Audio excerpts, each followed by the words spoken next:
Tanya was sitting at home, or rather in the madhouse, the base, reviewing documentation. Expenses, expenses, nothing but expenses. When will this end? If only I could find a sponsor. It was so much easier in the Empire. Although resources had to be fought for, they were available. Now, everything rested entirely on Tanya's fragile shoulders, including the burden of parasites who were too dim-witted to even lift a finger for the common good. Their thoughts were fixated on only one place. The door burst open with a bang, and one of her soldiers rushed into the office. "Ane-san, it's urgent! We have a report!" He handed over photographs and a memo. Tanya quickly scanned them and dropped out. It seemed the most interesting part was about to begin. The photo showed a room entirely stained with blood. Someone's body, apparently human, was nailed to the wall, secured by stakes in the shape of a cross. This was definitely the work of the Afro-partridge subspecies of fallen angels. Tanya had managed to extract some information from the boss regarding these creatures, specifically the weaknesses of devils, the inclinations of the fallen, the spheres of interest of the angels, and so on. This scene perfectly fit the activities of the fallen angels. The information was quite intriguing, actually. Tanya was particularly interested in what the devils were doing. For example, her brother had been delivering flyers by bicycle at night for a couple of weeks now, and he had also started concluding certain demonic contracts, still relying on that poor bicycle. What kind of contracts? A person uses a flyer with a magic circle, which her brother delivers, to summon a devil and ask for something, usually a wish of any type, from a girl for the night to world domination. But the payment is tailored accordingly and is different for every individual. For some, a couple of personal belongings or money would suffice, while others wouldn't have enough lifetime to pay. An entire system is built upon these contracts, a full-fledged business model and quite profitable, even by rough estimates. And yes, world domination probably would be an exaggeration unless the summoner turned out to be the son of the Devil King himself with a ready army of subjugation behind him.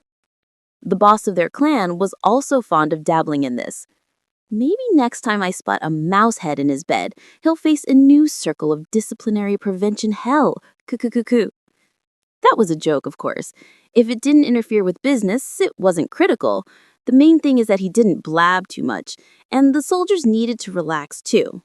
But regarding her brother, the most interesting thing is that devils are supposed to teleport to the client's location, but he had some kind of problem with that and now communes by bike. Yes, that's definitely her brother's style. A devil on a bike. Quite a sight. He managed to stand out even among devils. There was also the problem with Gremory, or rather her motives. Did she only need my brother as a pawn? Why bother with such nonsense at all?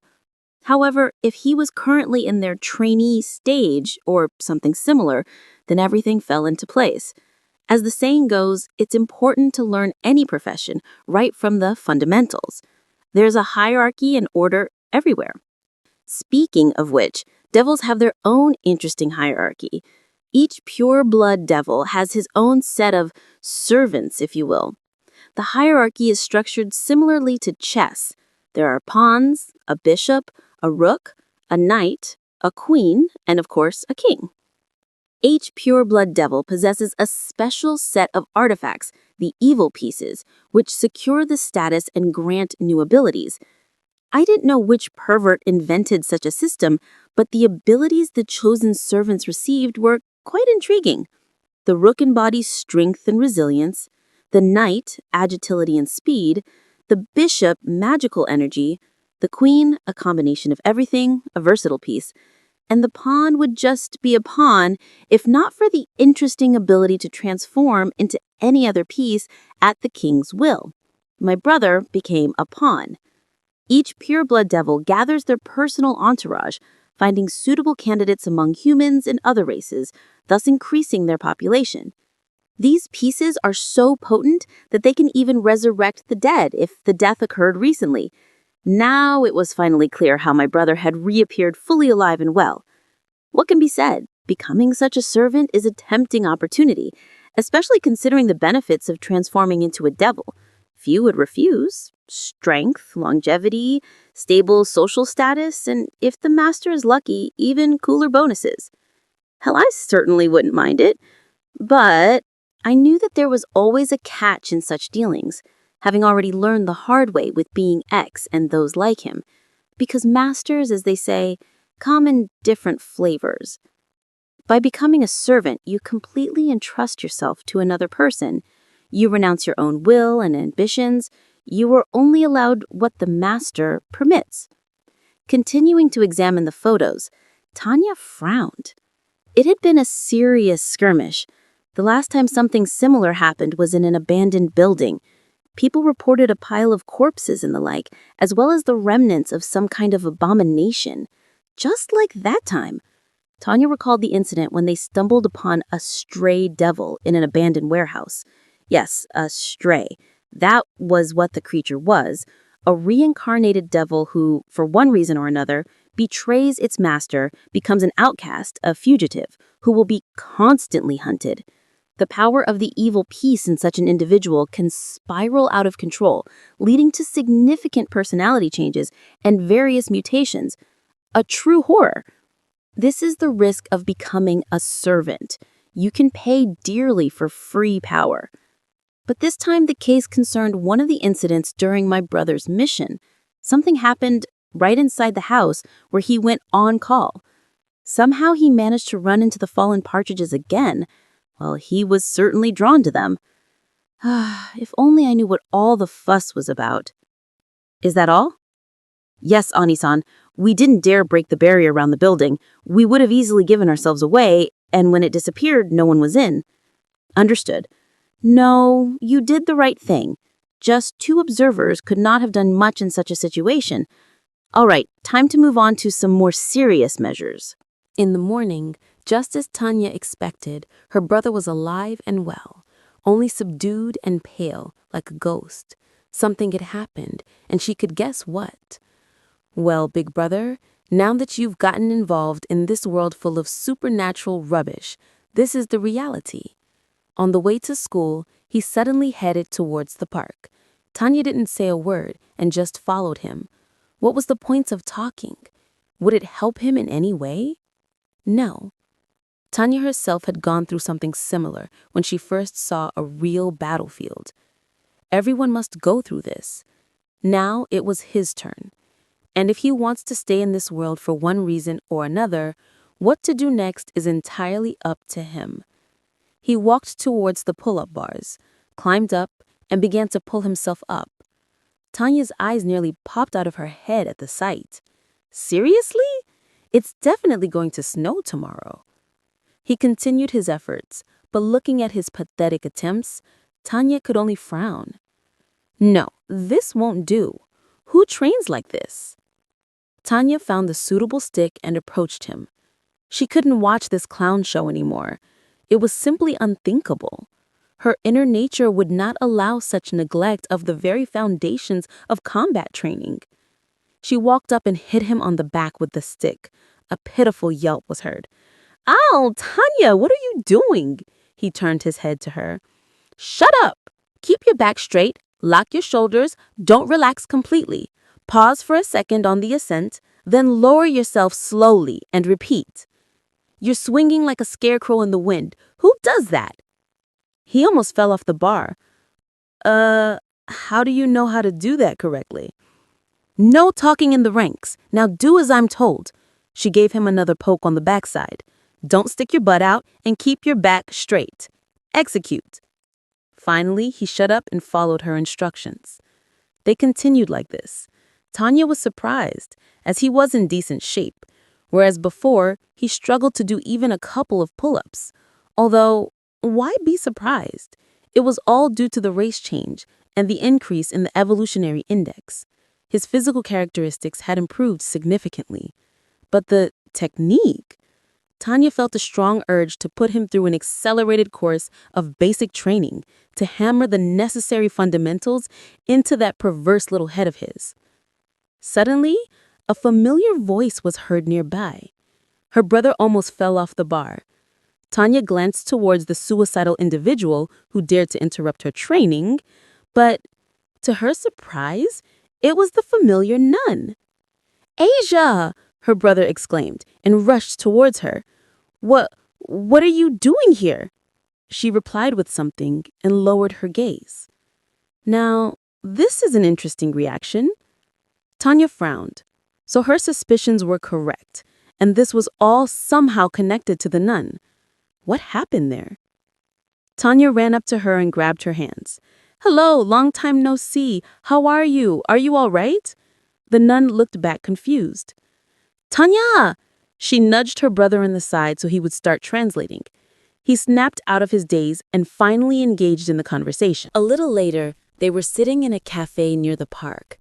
Tanya sat next to her brother, and opposite them was the nun, who stared blankly at the hamburger wrapped in paper, clearly trying to decide what to do with this achievement of civilization. Tanya winked at her, took her own hamburger, and showed her how to eat it, unwrapping the paper and taking a bite. The nun responded with the smile of an innocent maiden and repeated the maneuver. In what kind of backwater was this poor girl before this moment? So, how are things with you? Tanya began the conversation. She hesitated, trying to chew the piece of hamburger, and looked at her brother. He lowered his head in response. Everything is fine, Tanya-chan.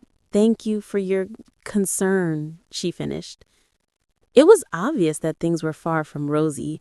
Her brother was subdued, and her reaction, it was especially noticeable on the way to the cafe. He was restless, and she was behaving strangely. Something had clearly happened there, and these two were somehow connected. Suddenly, her brother perked up and looked intently at the girl. Asiya, let's go out and have some real fun today. Huh? She stared blankly. Yes, let's spend this day to the fullest, like true friends. The girl hesitated, lowering her head. Yes, Asiya, that's a wonderful idea. Let's do what Big Brother says. I'll show you the most interesting places in the city. Tanya immediately chimed in. Tanya decided to establish contact first. It would be easier to obtain the necessary information afterward. Will you really be my friends? She asked timidly. Why, of course. We are already friends, they exclaimed in unison. Okay. The girl blushed and nodded. And after that, they went for a walk, skipping school with a clear conscience. First, they ate at the cafe, strolled through the park, and then headed to the mall. The girl was genuinely enjoying herself. It felt as if she had never encountered anything like it, and everything was new to her. They had fun in the arcade section. Her brother tried his best to show off and set record after record, but the girl didn't even understand what that meant. She just admired everything unusual, and if someone was happy, she was happy too. A truly naive soul. Though her brother did manage to earn some serious points when he won a plush toy for her from one of the machines. She was especially delighted then.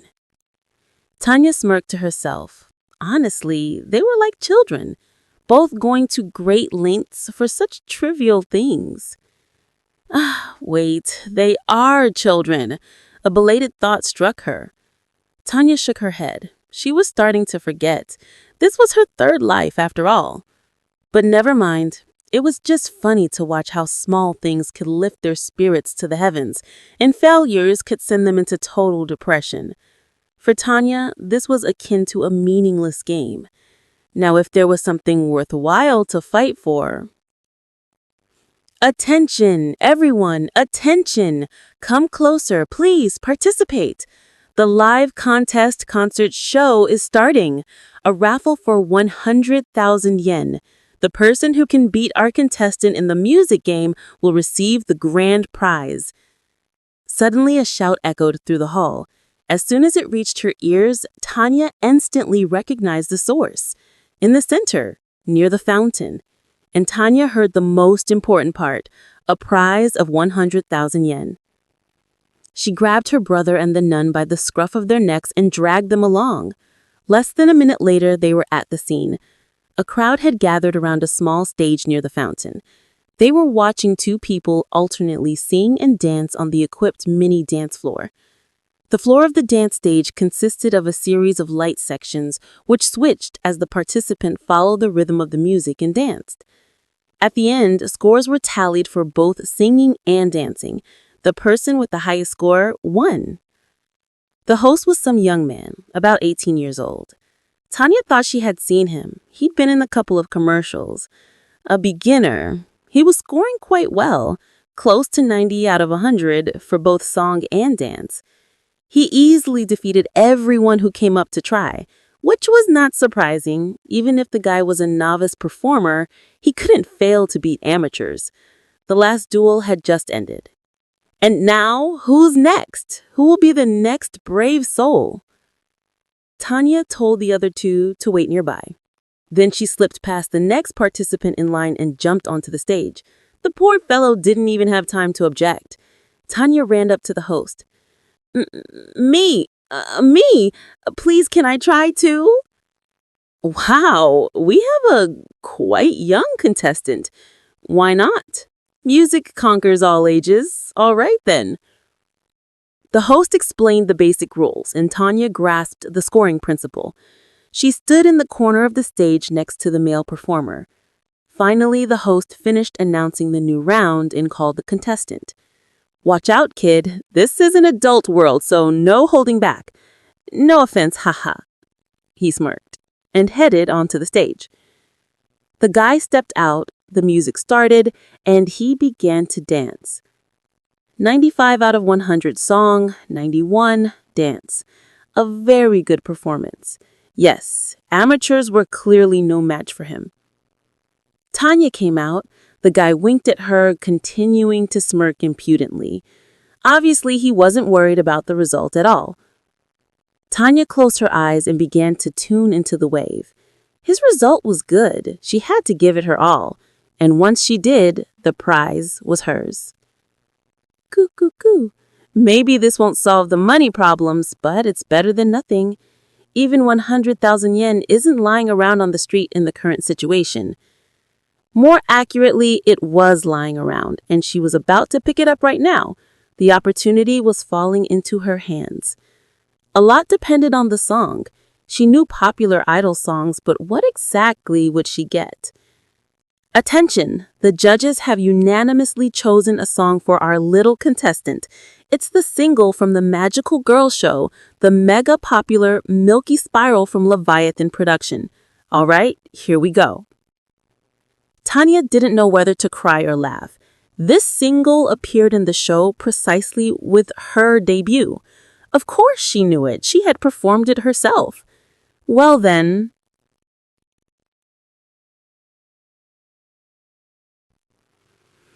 It was over.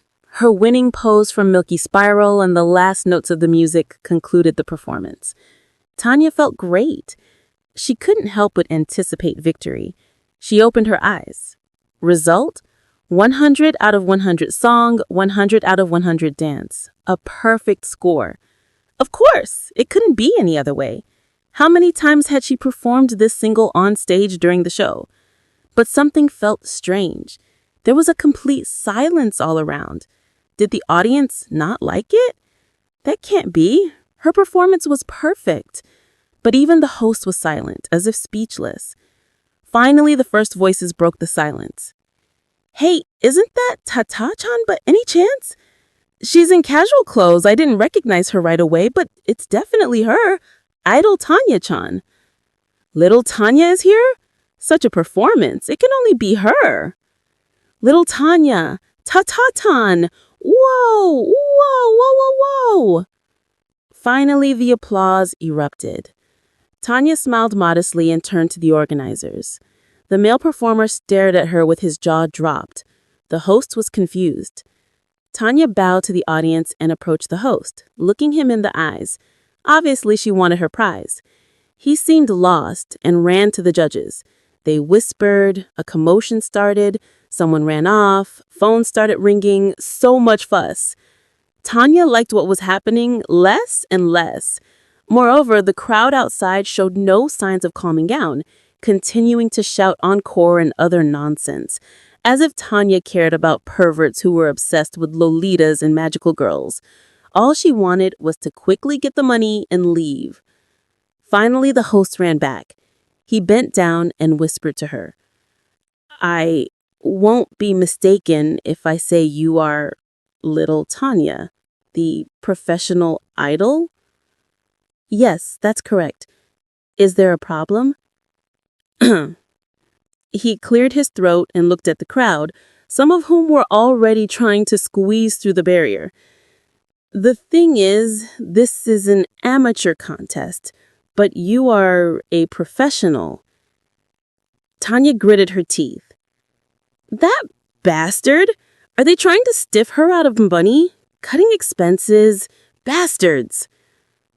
But I won," Tanya put on a pitiful face. "And he's a professional too." She pointed at the guy in the corner who still couldn't lift his jaw from the floor. The host's eyes darted around. He had no counter. "If you stay with us for a little bit longer, we can discuss the problem directly with the management." Several bodies broke through the barriers and lunged onto the stage. "Tanya-chan, be mine! Little Tanya, I'm coming for you! I love you, Tata-chan, marry me!" Several perverts were already rushing toward the stage. People were pushing at the entrance, and she also noticed her brother Finally, after 10 minutes of running, they hid from the crowd in a women's lingerie store. Her brother stared blankly at the creations of the local designers while Tanya handed a bracelet to the nun next to her. "Here, Asia, please take this. It's for you." She put it on her wrist. "It'll be a souvenir. I have the second one, as a pair." "Tanya-chan, thank you very much. It's so beautiful." But then she glanced over her shoulder. What was all that? All those people wanted to catch us. "Oh, don't worry about it. There are just too many perverts in this world. Stay away from them." She nodded, but then beamed with a smile. "You sang so wonderfully, Tanya-chan. I didn't know someone could sing so great. You're so cool." Tanya nodded in time with her, accepting the due praise. It couldn't be any other way. Then she asked them to wait and not wander off while she changed clothes. Tanya headed to the changing room, tired of running from that crowd of idiots. It was a shame she didn't get the grand prize, but at least she managed to impress the nun. And something else. The bracelet she gave her wasn't an ordinary one. It was enchanted. A little insurance, so to speak, in case of unforeseen circumstances. If anything happened, her bracelet should react synchronously and signal if something happened to the owner of the second one. Flash. While Tanya was changing, taking clothes out of her inventory, a flash of light suddenly hit the bracelet. "What? Already? Isn't that too fast?" Tanya flew out of the changing room and saw the nun being dragged away by some guys who had her by the arms. "Where is Big Brother?" Tanya looked around, searching for the miracle worker. He was stuck in the lace bra section at the other end of the room, examining the models. My God, as always. Tanya sprinted after the nun. She flew out of the store and noticed that she was being dragged towards the elevator near the wall in the service rooms. She rushed after them. A conversation was taking place between them. "I told you we're not perverts. Relax, babe. We actually want to take care of you. Right, guys? Haha. Exactly. We're gentlemen. We'll just walk you to the bathroom like you wanted and even help you settle in further." "Really?" The nun barely resisted. She just widened her eyes naively. "But I still have my friends. They should be here soon." "Don't worry, everything will be just fine. We'll give you something to try out. You'll forget about them soon." The situation was crystal clear, like a snowy day. Tanya wondered what she should do to them. "Stop right there," a voice rang out. Only it wasn't Tanya. Tanya was standing behind the wall near the elevator, assessing the situation. Let her go! A disheveled boy with frantic eyes ran up to the group. Or otherwise, you'll regret it. Big Brother finally woke up. Huh? They looked at each other, not understanding the situation. Not surprising, as her brother was far from an imposing figure, just a small, scrawny teenager. Listen, kid, if you don't scram, I'll now. Gah! Wham! Issei didn't wait to hear the rest, instead slamming his head into the guy's stomach. He doubled over, gasping for air. I warned you! His legs were trembling, his teeth chattering, but he clenched his fists and advanced on the others. I'll do it! Let her go, fast! Huh, not bad. Tanya narrowed her eyes. Right, he shouldn't have wasted time talking with the refuse of modern society. Such people should be crushed immediately. And yet, even though he was trembling like an aspen leaf, he was moving forward.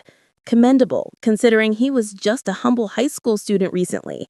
No, this gang was no match for her brother, who had undergone the first evolution through a race change. But that was just the physical part. It had barely been a couple of weeks since he gained strength. Mentally, he had barely changed. Or so Tanya thought. It seemed the incident with the fallen angels and the nun during his devil job had significantly affected him, positively affected him. You bastard! Two more guys lunged at him. The third one, meanwhile, grabbed the nun by the shoulders and held her in front of him. Now that's not good. Tanya slipped behind the crowd. Brother still lacks experience. While he was dealing with the thugs, Tanya walked right up to the last one, smiled sweetly, and, "What do you want, kid?" he snapped, pulled out a stun gun. Ha! He shrieked, doubling over. Of course he shrieked. Pushing Asia aside, Tanya zapped him right between the legs. It was over soon enough. Asia! Tanya! The miracle worker with a broken nose ran up to them. So one of them managed to land a hit. Well, strength is one thing, experience is another. You're all right? He rushed to hug both of them. You suddenly disappeared. I thought something happened. Eh? Issei-san, it's all right. Thank you for helping us, Asia replied with a smile. Yes, well, big brother, you could have been more attentive. And quicker, Tanya interjected, slipping out of his embrace. Tanya pointed the stun gun at the last thug who had been holding Asia. Right, sorry. Tanya, you're always... He glanced at the stun gun, but then he smiled. But I'm glad I managed to help. I'm happy you're both okay. There were no cameras here, so Tanya didn't worry about possible consequences. They simply propped the thugs up against the wall and left them all. They'd had enough adventures for one day. In the end, everything returned to normal, and now they were sitting on a bench in the park. Evening was approaching, the sky was overcast, and in the midst of this scene, a young girl lovingly hugged the plush toy her brother had won at the arcade, while on her wrist, the souvenir bracelet gifted by the sister glinted silver. Tanya had an identical one on her hand. She sincerely rejoiced in all these simple things, as if they were the most precious things in her life. But sometimes her gaze would become dim and she would withdraw into herself. The same thing happened to her brother in those moments.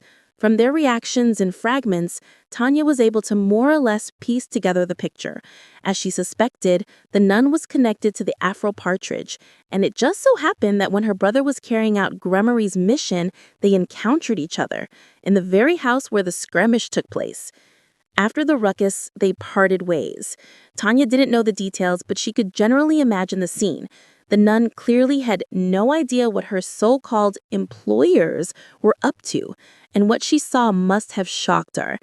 Yes, it wasn't hard to imagine how the world of this pure soul was turned upside down in an instant. The same thing happened to Tanya's own crystal-clear soul once she saw the front lines. But as they say, if you want good career advancement, you have to go through things like that. For this nun, however, her world completely collapsed, and her brother's reaction suggested that he deeply regretted something. Most likely, he blamed himself for his helplessness. Why else would he rush to train this morning? And in that incident with the thugs, there was only one conclusion. He had his butt kicked badly, and meeting Asia finished him off. Just in time. Those chickens did all the work for me. The fruit, as they say, is almost ripe. It's the perfect time for recruitment. Tanya smiled. All right, since the plan is clear, it's time to start the implementation. Asia, I'm going to step away for a moment. Tanya looked at the nun. Big brother, you keep an eye on her, and don't take your eyes off her this time. Of course, Tanya. Where are you going? That's why you still don't have a girlfriend if you can ask such tactless questions. I'll be right back. Stepping aside, Tanya took out her phone and dialed a number, but the connection didn't seem to work. What's going on? Attention! You have entered an F-rank dungeon. The local space within 1 kilometer radius is isolated from the outside world. What? Again? Don't tell me. Tanya rushed back. Before reaching them, she climbed the nearest tree and peered from behind the foliage, and things were already starting there. Oh, papa! It's that very partridge who was on a date with Big Brother. This is getting interesting.